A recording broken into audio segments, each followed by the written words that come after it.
قلب الأم حاجة مش موجودة زيها في الدنيا.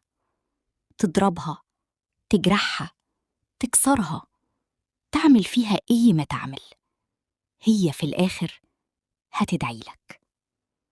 القصة اللي هحكيها لكم عن ابنها منعها من بيته 10 سنين، وفي يوم لقى ورقة بخطها غيرت كل حياته. حكايات من البيوت. اشتركوا الآن في قناتنا لتستمتع بأجمل القصص. أهلاً يا أحبابي في حلقة جديدة.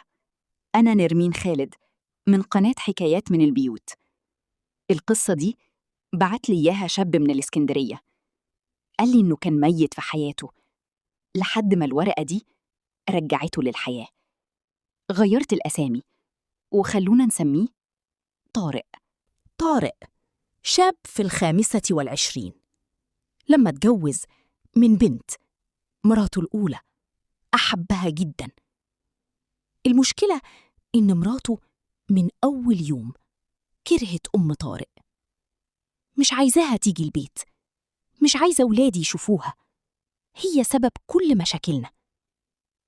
طارق حب مراته أكتر من نفسه، وافقها على كل حاجة. قال لأمه: يا أمي ما تجيش البيت، مراتي تعبانة، الحمل صعب عليها. الأم ما قالتش حاجة، بس عينيها اتملت بالدمع. فات شهر، طارق ما زارش أمه. فاتت سنة، كلمها مكالمة واحدة في عيد الفطر، 3 دقايق وقفل. مراته كانت بتقوله: أمك شايفة إننا بنعيش كويس، هتبعت حد يأذينا، ما تكلمهاش كتير. طارق صدقها. فاتت 5 سنين. في يوم جاره اتصل بيه، قال له: يا طارق، أمك مش كويسة، السكر بتاعها طالع قوي، تعال شوفها. طارق كلم مراته قال لها. مراته قالت: دي حيلة، عايزة تجيبك عندها، أمك بتمثل، ما تروحش. طارق ما راحش. بعد أسبوع جاره كلمه تاني: يا طارق، أمك تعبت أكتر، دخلت المستشفى. طارق قال: الحقني عليها، أنا في شغل، هبعت لها فلوس. ما راحش. فاتت 10 سنين كاملة، طارق ما شافش وش أمه. في يوم الخميس الساعة 11 بالليل، طارق كان نايم، التليفون رن. جاره: يا طارق، أمك ربنا اختارها. طارق فضل مكانه، ما صدقش. نزل مصر تاني يوم الصبح، الجنازة خلصت، دفنوها. راح البيت القديم، بيت الطفولة، الباب مفتوح. جاره هو اللي كان مستنيه، قال له: أمك كانت سايبالك حاجة. قالت: ما تفتحوهاش إلا لطارق. دخل طارق أوضة أمه، الأوضة كأن الزمن وقف فيها. على السرير ظرف كبير مكتوب عليه: لابني الحبيب طارق.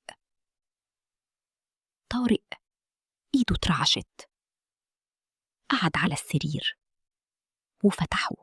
طارق قرأ الورقة، كانت بخط أمه المرتعش: ابني الحبيب طارق، أنا عارفة إنك لما تقرأ الكلام ده يبقى أنا مش موجودة.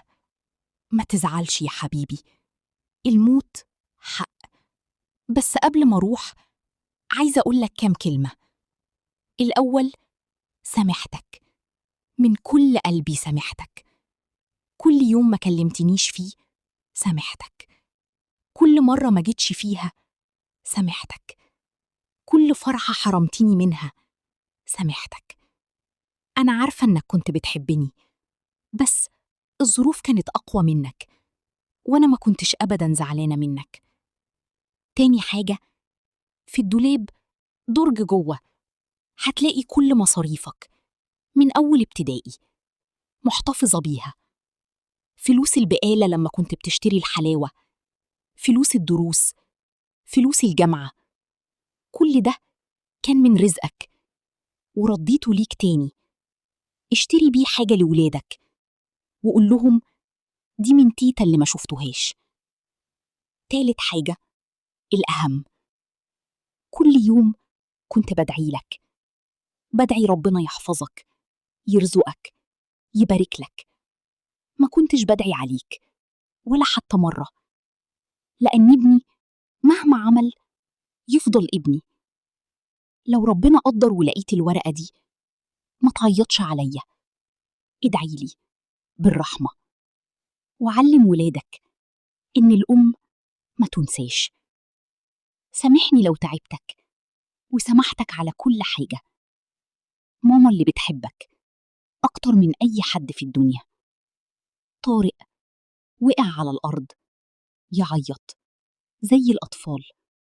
فاتت 10 سنين ولسه عمرها ما دعت عليه ولا كرهته ولا حقدت عليه. يا جماعة، قلب الأم ربنا خلقه مختلف.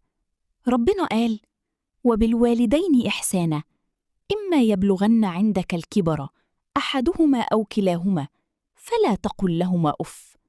ربنا قال ما تقولش لهم أف، يعني حتى الأف ربنا مرضيش بيها، فما بالك بإنك تحرم أمك من شفتك 10 سنين، ويلي مراتك أو جوزك بيقولك ابعد عن أمك. اعرف إن اللي بيحبك ما بيطلبش منك تعصي ربنا، واللي بيفرقك عن أمك يوم ما تحتاجها مش هتلاقيها. والنبي صلى الله عليه وسلم قال: الجنة تحت أقدام الأمهات. لو عايز الجنة ما تبعدش عن اللي تحت قدميها الجنة.